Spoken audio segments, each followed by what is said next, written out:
सिंचाई का जो पानी है उसकी किस तरह से हम बचत कर सकते हैं। जैसे अगर एक किसान अपनी खेत में पानी लगा रहा है फ्लड इरिगेशन से, जैसे पानी छोड़ता है, तो उसमें सबसे पहले तो हमें ये देखना है कि फील्ड की लेवल का मतलब ये है कि अगर उसने एक छोर पे पानी लगाया, दूसरे छोर तक कम से कम समय में पहुंच जाए। ऐसा ना हो कि वो रात भर पानी उसने छोड़ रखा है और वो पानी सब इधर उधर जा रहा है। तो लेवलिंग उसकी सही हो, लेवलिंग आप सही करिए किसान भाइयों, कि आपका पानी जो है जल्द से जल्द दूसरे किनारे पर पहुंच जाए, जहां से आपने छोड़ा है उसके दूसरे किनारे पर पूरी फील्ड कवर हो जाए। दूसरी, आप अच्छी मेड़ बनाइए ताकि पानी इधर उधर वेस्ट ना हो, बर्बाद ना हो, इधर उधर ना जाए। और हो सके तो छोटे हिस्सों में इरिगेशन करिए, छोटे पार्ट्स बना बना के छोटी छोटी मेड़े बनाइए और उन पे इरिगेशन लगाइए। अब ये तो हो गई आपकी फ्लड इरिगेशन। फ्लड इरिगेशन में आप ये मान के चलिए कि पानी वेस्ट होता है, जितना ज़रूरत होता है उससे कहीं ज़्यादा लगता है।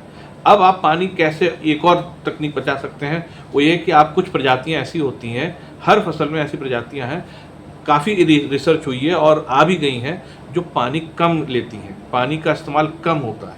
वो प्रजातियां आप लगाइए कि कम पानी वाली, ठीक है, और जल्दी पकने वाली।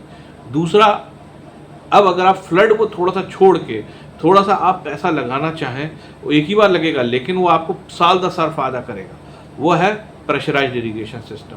प्रेशराइज्ड इरिगेशन सिस्टम का फ़ायदा क्या है? जैसे स्प्रिंकलर हुआ आपने लगाया, सब्जियों में आप ड्रिप लगा सकते हैं, ये आपका कम से कम 50% वाटर पानी बचा देंगे।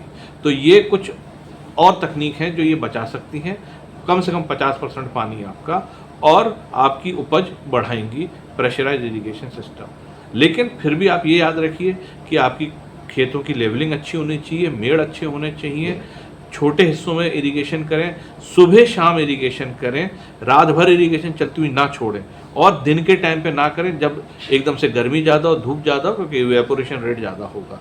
ये सारी बातों का आप ध्यान रखते हुए कम से कम 50% तक आप पानी बचा सकते हैं और सिंचाई अच्छी तरह से करके अच्छा प्रोडक्शन जो है, ईल्ड है, वो आप बढ़ा सकते हैं।